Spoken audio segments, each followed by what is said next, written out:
conditions, si c'est la volonté du président de la République, le procureur pourra donner son accord. D'accord. Monsieur le Président, on a vu aussi une certaine réaction de la communauté internationale, des communiqués quasi journaliers sur la situation politique du pays. Comment vous accueillez, je rappelle, tous qui viennent et qui reviennent?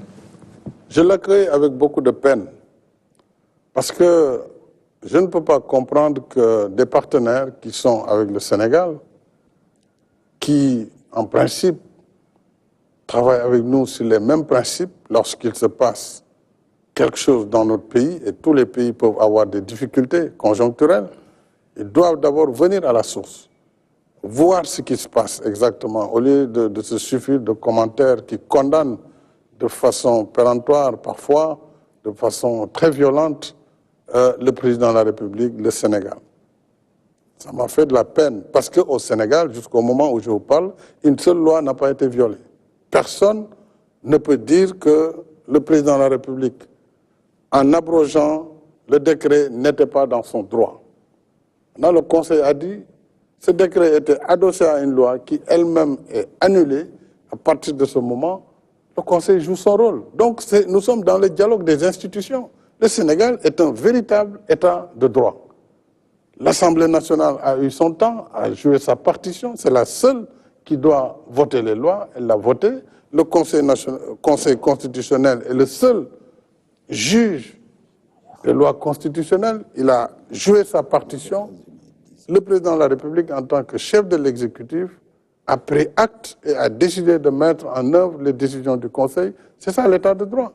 Donc pourquoi toute cette levée de bouclier, toute cette campagne de presse qui est aux antipodes de ma pratique de démocrate depuis que je suis à la tête du pays?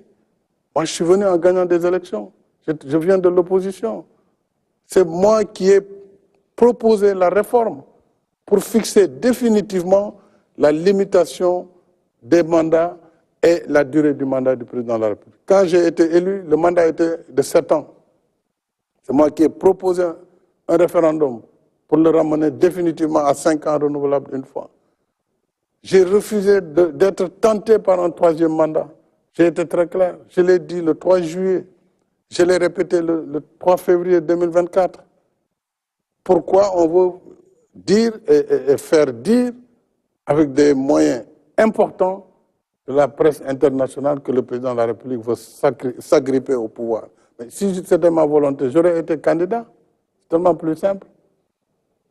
Je renonce à tout cela.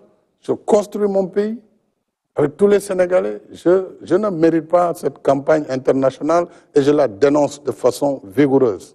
Parce que moi, je suis un homme libre. Je suis un homme libre, je suis un Sénégalais, je suis un Africain. Et je suis un démocrate. Je n'ai violé aucune règle pour aujourd'hui me retrouver dans cette campagne nauséabonde qui est entretenue pour créer la tension et la déstabilisation de mon pays. Donc je dénonce ce fait. Donc, Monsieur le Président de la République, au-delà de tout ce que vous venez de dire, en décidant d'arrêter le processus électoral, est-ce qu'on peut dire que vous avez évité le pire pour notre pays, le Sénégal? Je suis convaincu que si nous avions continué en fermant les yeux sur ce qui était en train de se faire, nous pourrions le regretter. Dieu seul sait et l'histoire pourra nous juger par rapport à ce qui s'est passé et par rapport aux actes qui ont été posés. Moi, je l'ai fait